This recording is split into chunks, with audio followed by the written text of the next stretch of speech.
One of the reasons to get involved in doing media, as in sort of mainstream media, radio interviews, online articles, things like that, is because it really gives you an opportunity to reach very large and diverse audiences.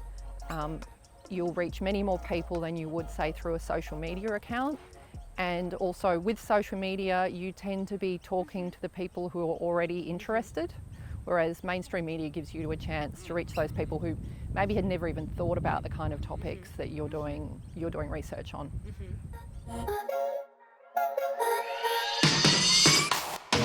First of all, when you're choosing to do some media work, I think it's really important to think about your partners and communicate with them and consult with them and let them know that you're thinking about doing media or you've been approached for an interview. They can often be really helpful in providing additional, say, photos or video footage that you might not have available. It can be a really positive relationship building experience if you loop them in, where everyone feels like they got something great out of it.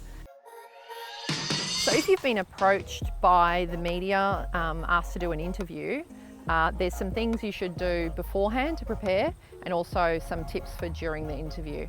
So one of the key things when you get approached is, what program is this for? Will it be online? Is it radio? Is it TV? How long a piece are they looking for? And is it pre-record or is it live?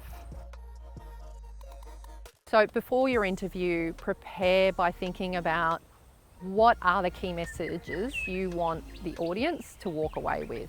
We're talking sort of short messages, things that they can, under 10 words, what can they remember and walk away and potentially tell one of their neighbours or someone in their family.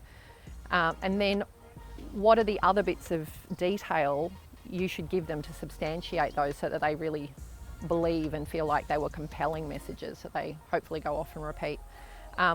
The other thing you can do to prepare is you can help to prepare the journalist. You have to think of journalists as smart, busy people who don't have subject matter knowledge in the area that you do. And they're super busy. And so often if you just send them an email in advance saying, oh, just in case this is helpful, here's some information you could use for my introduction, which already says, this is so-and-so from this particular, research group who's an expert on blah. Don't be afraid to give them an intro blurb for yourself that says you're an expert in Australian spiders or something, because that's how the public will see you. And often they will use those introductions, and it means that the introduction is correct and usually names your institution correctly and all the kinds of things that makes lots of people happy.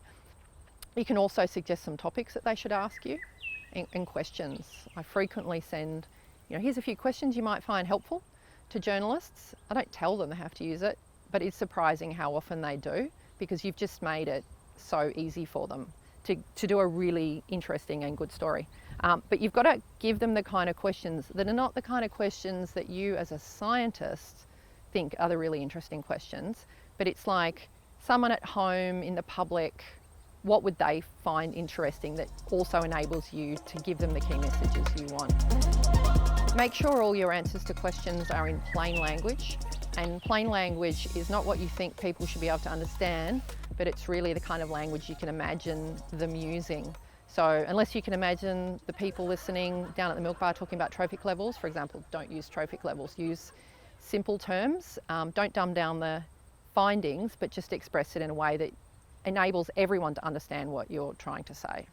Make sure that you explain what something means and why, because you might feel like giving someone the statistic of a such and such % decline of a particular population of a certain period is self-evident what that means, but to the broader public, which is generally who you're reaching through the mainstream media, they often don't know that, and it really helps, even if they had a sense of it from what you were saying, that you reinforce it and say, so what this really means is, the mammal decline rate in this national park has really accelerated over the last 10 years, which is very concerning.